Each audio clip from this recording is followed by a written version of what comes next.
ফিলিস্তিনের গাজায় আগ্রাসন চালানোর জন্য ইসরায়েলের সাধারণ মানুষের বিক্ষোভ প্রায় দেখা গিয়েছে বিগত সময়ে। এছাড়া ইসরায়েলের প্রধানমন্ত্রী বেনিয়ামিন নেতানিয়াহুর নেয়া অনেক পদক্ষেপেও বিক্ষুব্ধ এ দেশটির বাসিন্দারা।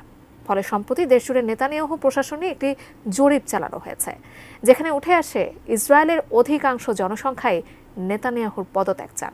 বিস্তারিত ইশতিয়াক হোসেনের প্রতিবেদনে। ইসরায়েল ও ফিলিস্তিনের মধ্যে যুদ্ধ চলে আসছে ১৯৪৮ সাল থেকেই। তবে সময়ের সাথে বিভিন্ন চুক্তি ও সমঝোতার মাধ্যমে তা কখনো বেড়েছে, আবার কখনো কমেছে। তবে নানা উপায়ে ইসরায়েল বছরের পর বছর ফিলিস্তিনের বাসিন্দাদের ওপর অত্যাচার ও নির্যাতন চালিয়ে যাচ্ছিল, যার ফলে গাজার স্বাধীনতাকামী সংগঠন হামাস ২০২৩ সালের ৭ অক্টোবর ইসরায়েলের মূল ভূখণ্ডে আকস্মিক হামলা করে। এতে ইসরায়েলে ব্যাপক ক্ষয়ক্ষতি ও ১,২০০ জনের বেশি মানুষ নিহত হয়।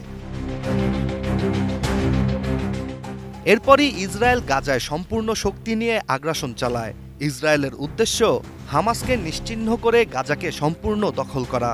২০২৩ সালের ৭ অক্টোবরের পর থেকে ইসরায়েল গাজা আগ্রাসনে ৪৫,০০০-এরও বেশি ফিলিস্তিনি নিহত হয়েছে, যা বিশ্বজুড়ে গাজা উপত্যকায় ইসরায়েলি বর্বরতাকে খুব পরিষ্কারভাবেই তুলে ধরে। নির্মাণ কাজেও আমি বেছে নেই CSRM TMT 500W, committed for better still। ৭ October থেকে শুরু হওয়া নতুন করে যুদ্ধের জন্য ইসরায়েলি সাধারণ জনগণ প্রধানমন্ত্রী নেতানিয়াহুকেই দোষারোপ করছে, যা ২৪ জানুয়ারি ইসরায়েলি দৈনিক মারিভে প্রকাশিত একটি জরিপে ফুটে উঠেছে। জরিপটিতে দেখা যায় ইসরায়েলের ৬২% মানুষই নেতানিয়াহুর পদত্যাগ সমর্থন করছে, অন্যদিকে ২৯% ইসরায়েলি এই মতের বিরোধিতা করছেন ও ১৯% মানুষ এ বিষয়ে কোনো মতামত প্রকাশ করেনি। এই জরিপে অংশগ্রহণ করা বেশিরভাগ মানুষই মনে করেন যে ২০২৩ সালের ৭ অক্টোবর হামলা এবং নাগরিকদের যথাযথ নিরাপত্তা দিতে ব্যর্থ ইসরায়েলের প্রধানমন্ত্রী বেনিয়ামিন নেতানিয়াহু, যা পরবর্তীতে যুদ্ধকে আরও বৃদ্ধি করেছে। ফলে ইসরায়েলের ৬২% মানুষই এখন নেতানিয়াহুর পদত্যাগ চান।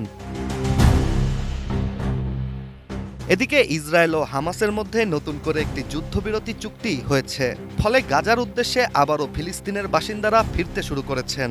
যুদ্ধবিরতি চুক্তি নিয়েও ইসরায়েলের বাসিন্দারা জরিপে নিজেদের মতামত প্রকাশ করেন, যেখানে এ বিষয়ে ২৮% ইসরায়েলিরা বিশ্বাস করেন গাজার সাথে বন্দি বিনিময় ও যুদ্ধবিরতি চুক্তি বাস্তবায়িত হবে। তবে অন্যদিকে ৩৯% ইসরায়েলিরা ভাবছেন চুক্তি অনুযায়ী কাজ নাও হতে পারে, আর ৩৩% মানুষ কোনো মত প্রকাশ করেননি।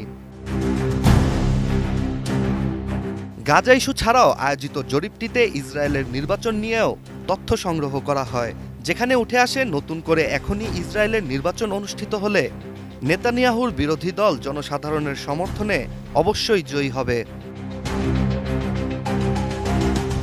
এখন প্রশ্ন হচ্ছে, ইসরায়েলের বেশিরভাগ মানুষই বর্তমান নেতানিয়াহু প্রশাসনে সন্তুষ্ট নয়।